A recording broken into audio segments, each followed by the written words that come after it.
Maksudnya aktif di Saudi atau ya diproses, mau apa, misalnya mau dihentikan ya hentikan, mau disidangkan ya sidangkan gitu. Tapi kan sangat disayangkan ya, kemarin Dr. Andreas Situmkir telepon saya, katanya si Samira malah tahu bahwa ini di P19-in kan.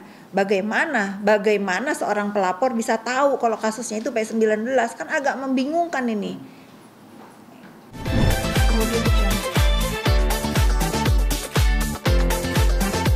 Ada stigma dia, oh ini yang si pemeras itu, oh ini artis pemeras misalnya gitu. Ya baguslah, namanya orang berjuang.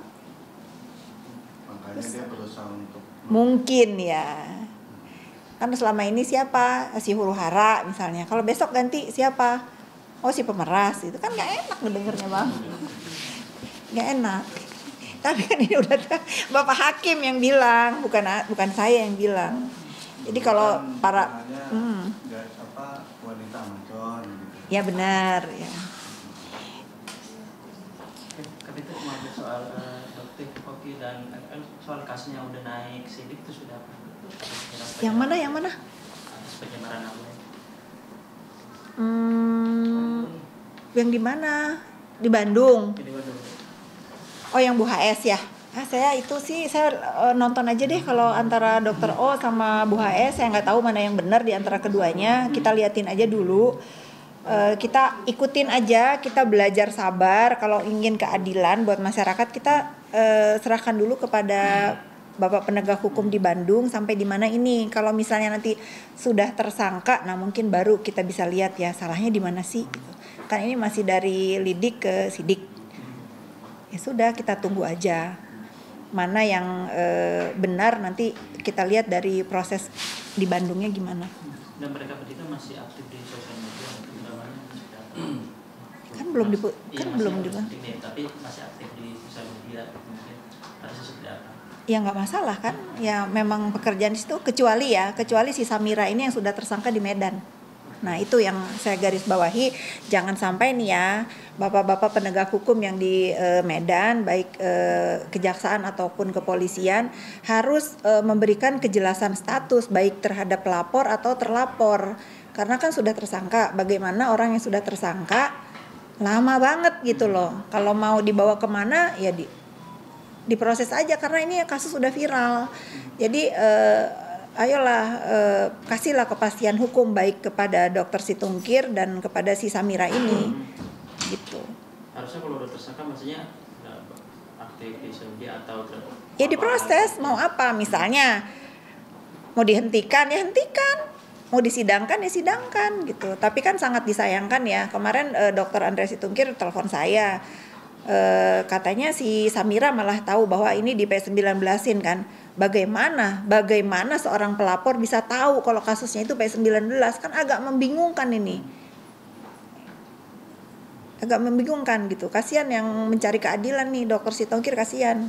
Ya kalau enggak ya udah hentikan aja gitu loh. Jadi stop keributan di dunia maya, enggak Bang? Begitu soal akan rencana mau ngelaporin Dr. Koki Siapa? mau ngelaporin Dr. Koki. Oh terkait pasal 55 ya. Mungkin ada bulan atau Ya saya sudah bilang dari awal kalau si terpidana NM ini tidak sendiri. Di dalam fakta persidangan kan ada nama-nama yang disebut. Ya kalau memang nanti akan berlanjut kepada pasal 55-nya ya itu haknya Dr. Reza kan.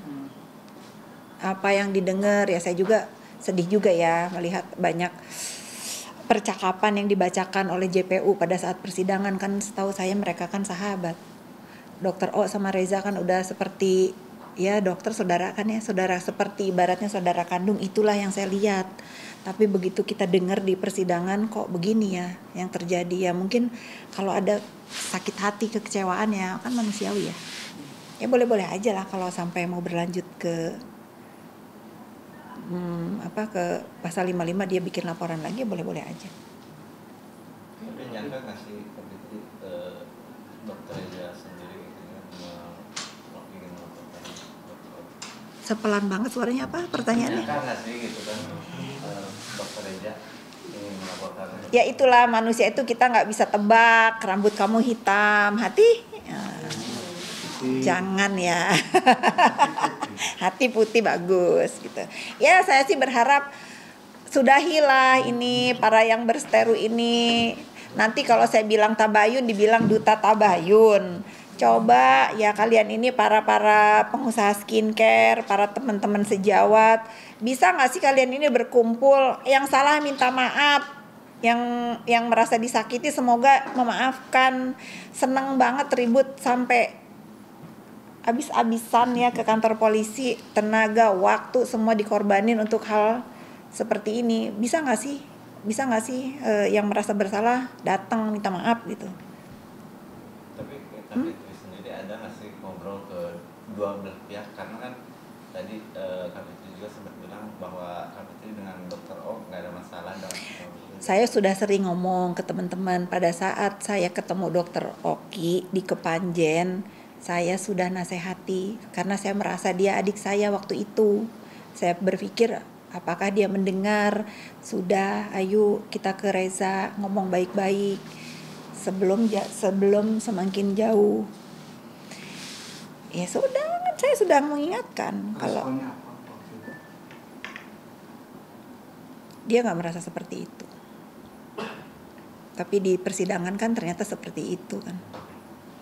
Ya mudah-mudahan lah Oki juga bisa berbesar hati. Mudah-mudahan ya bisa bertemu dengan Reza, membuka komunikasi seperti kalian dulu selalu berkomunikasi dengan baik ya. Manusia tempatnya hilaf. Ya kalau bisa dikomunikasikan kenapa enggak? Jangan keras kepala. Terakhir dari saya pengen tanya, selama ini isu itu beredar yang di lapangan bahwa sesungguhnya adalah NM ini hanya dijadikan alat karena Dr. O sudah merasa lelah menjadi ATM NM. Itu real banget. Aduh, masa sih? Ya, seperti apa sih? Gimana? Dr. O sudah lelah karena membayar NM sebagai BA gitu. Iya, kan katanya seumur hidup ya BA-nya ya. Ngeri juga kalau itu terjadi ya. Ngerti juga ya. Enggak lah kali ya. Saya nggak bisa berkata-kata deh untuk urusan ini. Yang pasti dalam keonaran yang terjadi selama ini sudah ada yang divonis, sudahi ya. Ayo saling support lagi, bergandengan tangan lagi, bangkitkan lagi produk lokal sehingga bisa menjadi produk unggulan di dalam negeri gitu. Ayolah sudahlah. Kemudian terakhir saya boleh jawab ya, boleh jawab apa enggak Pak, beberapa waktu lalu kena notis dan Saya nggak mau jawab ya. Terima kasih. terima kasih banyak. Ya, Fitri terakhir. Kita dari nggak apa-apa.